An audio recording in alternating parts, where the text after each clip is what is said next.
মনে করি আমাদের আছে দুইটি রেখা।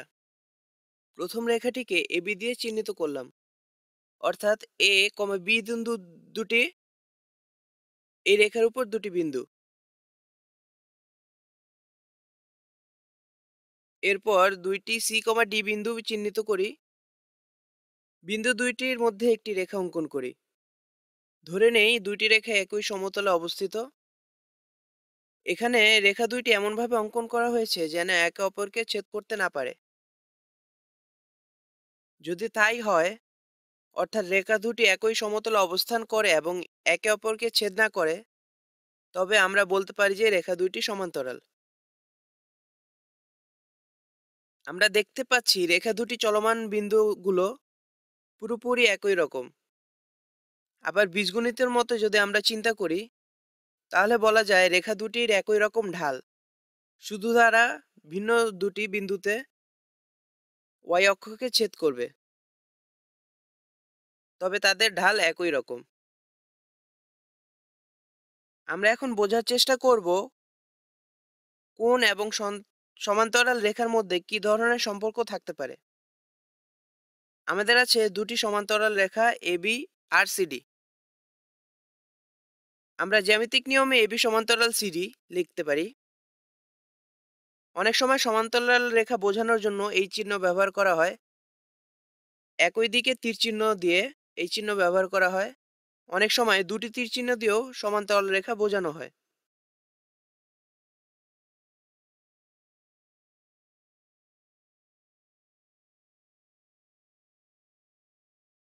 আপাতত আমরা এগুলো মুছে দেই। এখন একটি রেখা এমন একটি রেখা অঙ্কন করব যা দুইটি সমান্তরাল রেখাকে ছেদ করবে। এখন তাহলে এমন একটি রেখা অঙ্কন করি।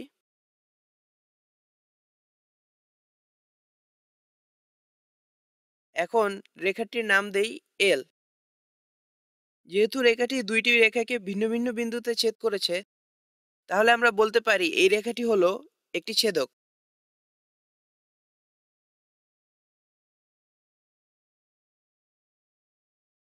এখন ভাবার বিষয় হচ্ছে, এখানে যে কোণগুলো তৈরি হলো, অর্থাৎ ছেদক রেখা দিয়ে সমান্তরাল রেখা দুটি ছেদ করায় যে কোণগুলো তৈরি হলো তাদের মধ্যে কি সম্পর্ক থাকতে পারে।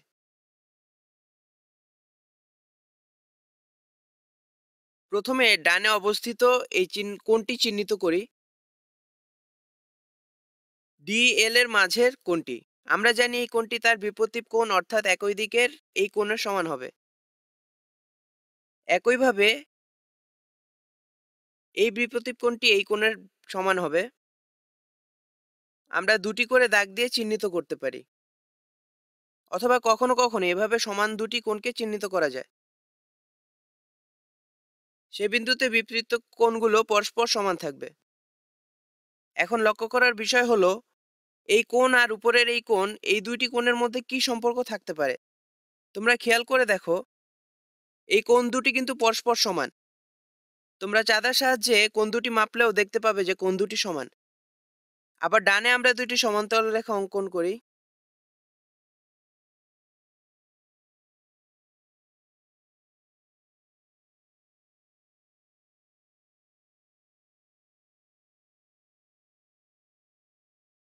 যেহেতু রেখা দুইটি সমান্তরাল, তাদের ছেদক রেখা অঙ্কন করি। তাহলে আমরা বলছি যে এই দুইটি কোণের পরিমাণ সমান হবে। একইভাবে যদি আরেকটি ছেদক অঙ্কন করি, তাহলে একইভাবে এই দুটি সমান কোণ পাওয়া যাবে। এটি আমরা আলাদাভাবে প্রমাণ করতে পারবো না, তবে গণিতবিদরা এটি স্বতঃসিদ্ধ হিসাবে ধরে নেন।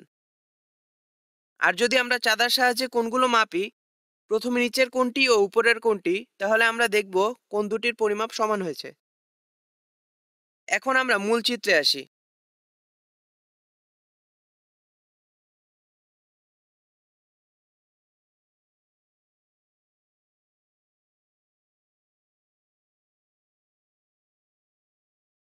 একই নিয়মে বলা যায়, শুধু নিচের এই কোণ দুটি পরস্পর সমান না হয়ে বরং এই কোণটিও তাদের সমান, এবং তার বিপরীত কোণ হিসাবে এই কোণটিও সমান। অর্থাৎ সবুজ রং দিয়ে চিহ্নিত এই ৪ টি কোণ পরস্পর সমান। একই পদ্ধতিতে এই কোণটি এই কোণের সমান, আবার সেটি আবার এই কোণের সমান, কারণ তারা বিপ্রতীপ কোণ। এখন গুরুত্বপূর্ণ যে জিনিসটি বোঝার আছে তা হলো বিপ্রতীপ কোণ পরস্পর সমান এবং অনুরূপ কোণও পরস্পর সমান একই বিন্দুতে। আমি একটি নতুন শব্দ বললাম, অনুরূপ কোণ। ডানের চিত্রে এই কোণ দুইটি হলো অনুরূপ কোণ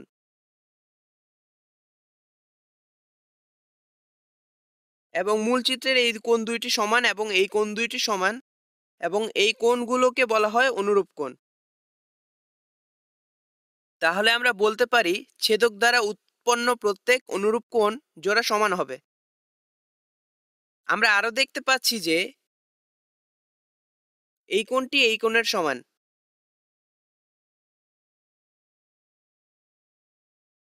আবার এই কোণেরও সমান। বোঝার সুবিধার জন্য আমরা এখন প্রত্যেকটি কোণকে চিহ্নিত করি।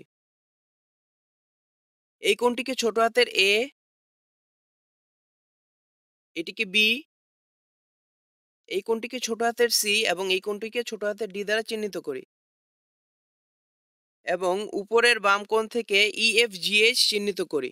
তাহলে আমরা জানি বিপ্রতীপ কোণ B equal to C equal to অনুরূপ কোণ এফ ইকুয়াল টু জি। তাহলে বিপ্রতীপ পরস্পর সমান এবং অনুরূপ কোণ পরস্পর সমান। আবার এখানে B equal to G, B আর জি হলো পরস্পর অন্তস্থ একান্তর কোণ। কাজেই আমরা বলতে পারি অন্তস্থ একান্তর কোণগুলো সমান। একইভাবে আমরা লিখতে পারি A equal to D equal to H equal to E. শেষ ভাইয়া।